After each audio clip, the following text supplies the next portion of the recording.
We were just focused on ourselves. It's, we always had the mindset of Drexel versus Drexel, and we were just fine tuning what we know we had to be better in, and just being the best version of ourselves. And and like I said, that will take care of business when we prepare well, and then take care of business, and then we got it from today. Yeah. What did you learn about this team during non-conference play? Obviously, some big wins and some tough losses. Mm-hmm. What was the overall kind of? What did you guys learn about yourselves? I think this group, we care a lot about what we want to do as a team, and we were just trying to find, we were trying to find our best version ourselves, and I think we learned that we can hang with everybody, we can win everybody, we can win the whole conference. So we just had that mindset for our practices, and having that nice little break, we were refreshed, and then we came back locked in, and then we took care of business. How do you deal with? Obviously, the Villanova win's the key win, but how did you deal with kind of not staying too high and staying level-headed? Yeah, we just have the mindset of going 1-0. We try not to dwell on the past, and we always try to move forward. And like I said, we're just having that 1-0 mindset. And the next game's Thursday. We're going to try to go 1-0 again, and that's our mindset throughout the season. Guys, forced 16 turnovers today. Talk about this team's ability to jump in passing lanes and get on the fast break. Yeah, I think we did a great job of being in the gaps. It was one of our emphasis for the game, and I think guys really locked in on the scout, knowing who they were guarding and who they were able to be in the gap of, and we got our hands in there, we got the deflection, and then it led to easy offense for us. How important was it to get that first win on the board in conference play? I think it's a great way to start a conference. It just shows what we can do, shows what we're about, and we're just going to move on to the next game and go win. Sure. You got a fifth-year senior talking to you. I can leave. He said everything. He sounds more like a coach than I'm going to tell you, right? I couldn't be more proud for Mate to have a current career high. He's got a lot of ball left to play, and but I do think that there's something to be said about. I think we put 3 fifth-year seniors in the starting lineup: Mate, House, and Lucas Monroe, and I think their maturity to have the pace. Early on they hit a couple shots, right? I think 2 of their 4 threes in the first half were midway. It was 12-12 or 10-10. This was a closer game, right? And I thought we did a good job stretching it out. And I thought we stayed with our process more consistently. Right? Ulis, got anything? Nobody's seen more games in this group right here. You may have lapped a couple people, so you always get the first question if I'm here. My question is basically, thank you. I've been coming and I've been watching and I've been seeing how you react to certain situations. Yeah. I want to know about you personally. How do you figure yourself? How do you? There have been a couple times. If it had been me, I'd have flipped. And you can be able to handle yourself and hold it. How do you do that?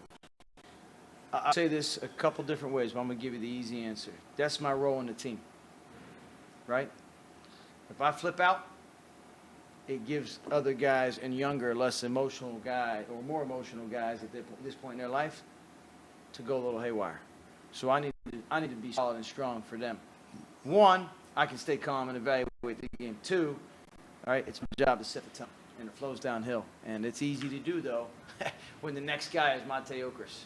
You should have heard him in the huddle, right, when we're getting ready to play Penn State, Greater Allegheny. He was not interested in anything about guys going light or soft.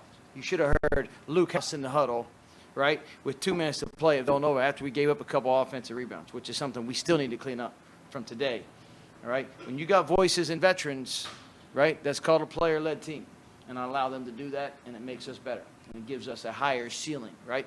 Coach-led teams can go so far, player-led teams can go further. That's how I would answer that question. I thought the last couple of games are determined on game, obviously, but I think outcomes can be decided with preparation. And I thought we did a good job separating from our opponent the last 2 days. And there's, when I first got here 8 years ago, right, it was a different situation and whatever. But Bruiser Flint had one of the great quotes that I love. And when we got here, we changed some things. We weren't changing that quote. The pressure is not to perform. The pressure is to prepare. And I thought our guys met that challenge head on the last 72 hours, right? Mind you, we got torched. We got our butts kicked handed off right before Christmas. So we came back, and I thought the guys had the right mindset, and we're ready to play today. Were there any concerns about you guys being off for 9 days going into this game today? I mean, everyone's got the same holiday break, Dave. You know, maybe it's 7 days instead of 9. This was the longest one in my time as a basketball coach, to play on the 22nd at 11 a.m., which we'll never do again, right? But we'll play at noon at least. Maybe we can have a breakfast. But we'll go the 22nd to sometimes you go 21st, 26th. You know, we had a game on the 28th here, right? Back when it was the Colonial, they were playing games on the 28th. Now we're the Coastal. We got a little more time, which is nice, right? So I think the league officially starts on the 4th. So, yeah, I wasn't concerned because everybody has a break. Highest offensive output in a conference game in regulation in 22 years. What's that say about it? Wow, is that right? Where are you getting at? Ken Palm, I just wanted to- Are you a Ken Palm guy? Yeah. All right. And what does it say about this team? Identity of this team is not the offense, but to be able to score like that in a conference game. What's your name? Sam. Sam, how you doing? Sam, you're exactly right. Our identity is our defense. So I would look at those numbers, 24% from 3, 35% for the game. That's what wins you a championship. Offensively, you need to be good at both, right? So you can't just throw the ball up at the rim like you're the Flyers and go dump and chase. You got to score it some. So I thought today we had a nice balance. But we will be defined and we'll be as successful as our defense goes.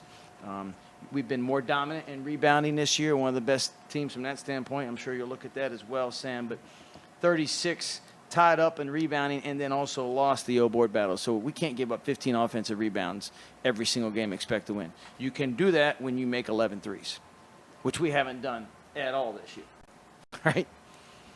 Coach, Long answer to your question, sorry. obviously some big non-conference wins. What did you learn about your team through non-conference play this year? I would say I learned as much in our losses as our wins. You know?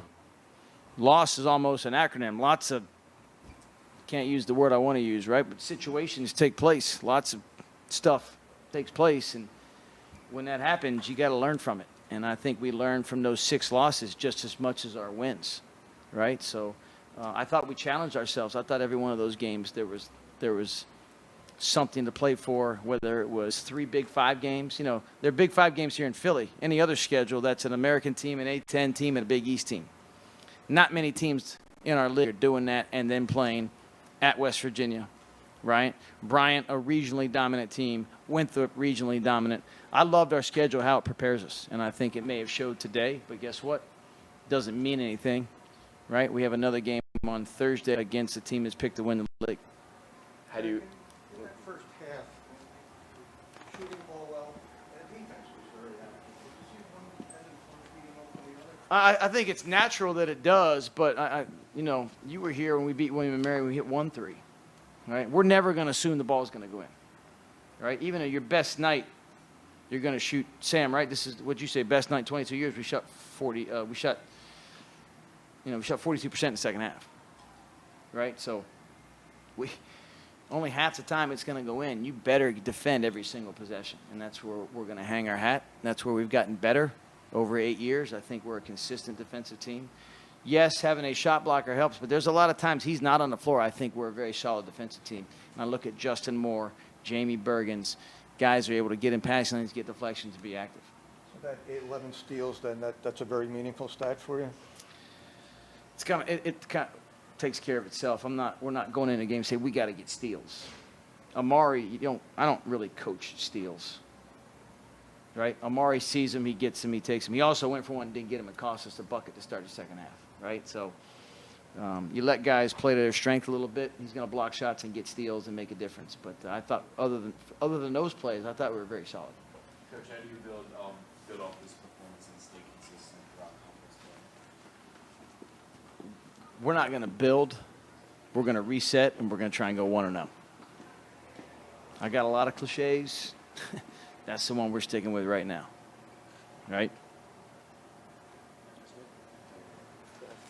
You also mentioned the 3 fifth-year guys. How important is that, again, heading into conference play, and how important are they, again, for the rest of the season? I don't know if it's a conference thing. It doesn't matter where you are in America in college basketball. The older you are, the more experienced you are, the more opportunities you have to be successful. So we have those guys. Mind you, Mari Williams is a fourth-year junior, right? He's going to graduate. Lamar Odom, fourth-year junior. So it's not just those fifth-year guys. It's those fourth-year guys. And Justin Moore, maturing before our very eyes. Not a reclass guy out of high school, coming here at 18 years old, played as much as he could last year as a freshman, right? Now as a sophomore, just turned 20 on Christmas Day. He's a young guy. He's growing. But I thought you saw him do a really, really good job today finding Mate Okers. It's big. He gets clean looks. It's good. Can you talk about winning the bench points battle today? I think they're top 30 in the nation in bench points. Hampton is. I mean, when they bring in a different group of Jerry Dang, who's a pro prospect, right? And Bannister and Cooper, Nesbitt, guys that can score the ball. Trey Thomas has only played really a couple games. He was 3 for 6 from 3. So they've got that firepower, but I thought Garfield Turner, Kobe McGee, Jamie Bergens, we had some guys really, really come off. It was great to see Yame Butler hit a couple made shots. All right, guys, Happy New Year. We're home again on Thursday. All right? Euless, you want a curfew Wednesday night? Make sure you're here on time? I'll be on time.